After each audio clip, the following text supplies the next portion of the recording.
Did you know that 20% of people identify themselves as chronic procrastinators? Yes, that's 1 in every 5 people. It's a paradox as old as time itself, knowing what needs to be done yet not doing it. We all have tasks that we put off, right? Whether it's studying for a test, doing the dishes, or even starting that new project. So why do we procrastinate even when we know it's not in our best interest? Let's dive in. Procrastination isn't just a bad habit, it's a battle between 2 parts of your brain.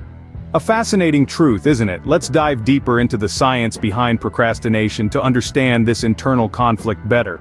There are 2 key players in this battle. The prefrontal cortex, often referred to as the planner, and the limbic system, also known as the doer.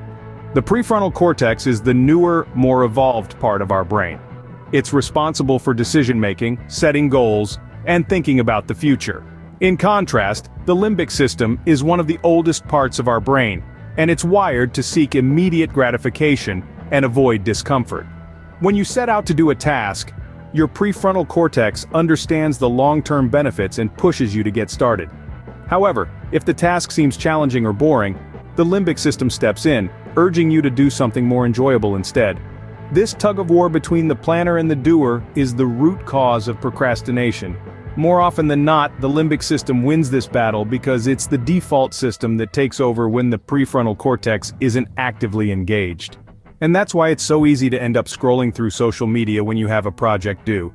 Understanding this conflict can help us devise strategies to beat procrastination. As we delve deeper into this topic, we'll explore practical ways to strengthen your prefrontal cortex and tame your limbic system, leading to a more productive and procrastination-free life. Stay tuned. One effective strategy to defeat procrastination is to break tasks into smaller, manageable parts. You see, when we look at a big task, it's like staring at a mountain from its base. It can be intimidating, and that feeling can push us to delay starting. But imagine if you could break that mountain into a series of small hills. Suddenly it doesn't seem so daunting anymore, does it? That's the power of breaking tasks down. It's about transforming the overwhelming into the achievable. When you divide a task into subtasks, it becomes less intimidating and you're more likely to start. And starting is often the hardest part.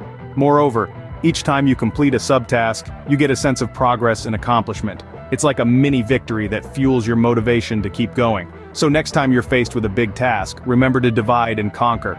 Remember, every journey begins with a single step. Another powerful strategy is time boxing.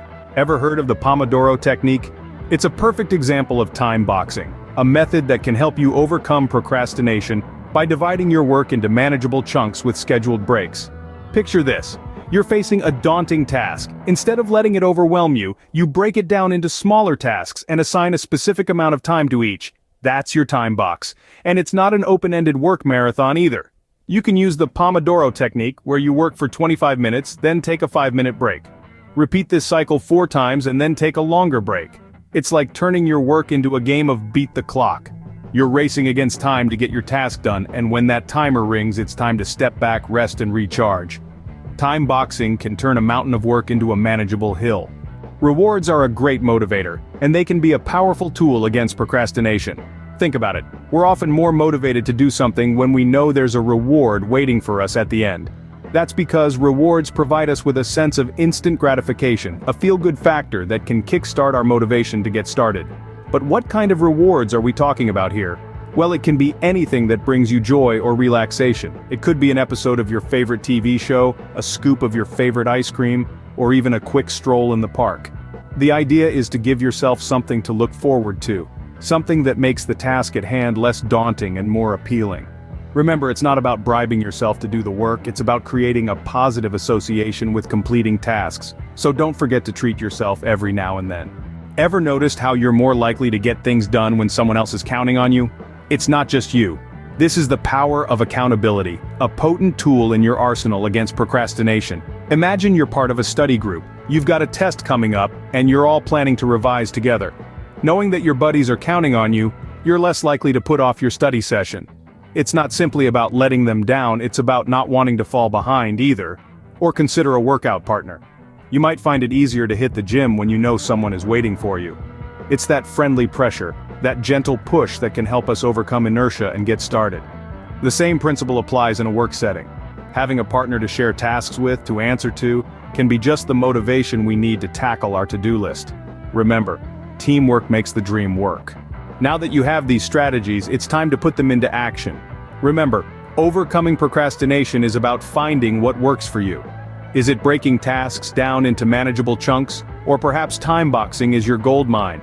Maybe rewarding yourself really gets you going, or keeping yourself accountable does the trick.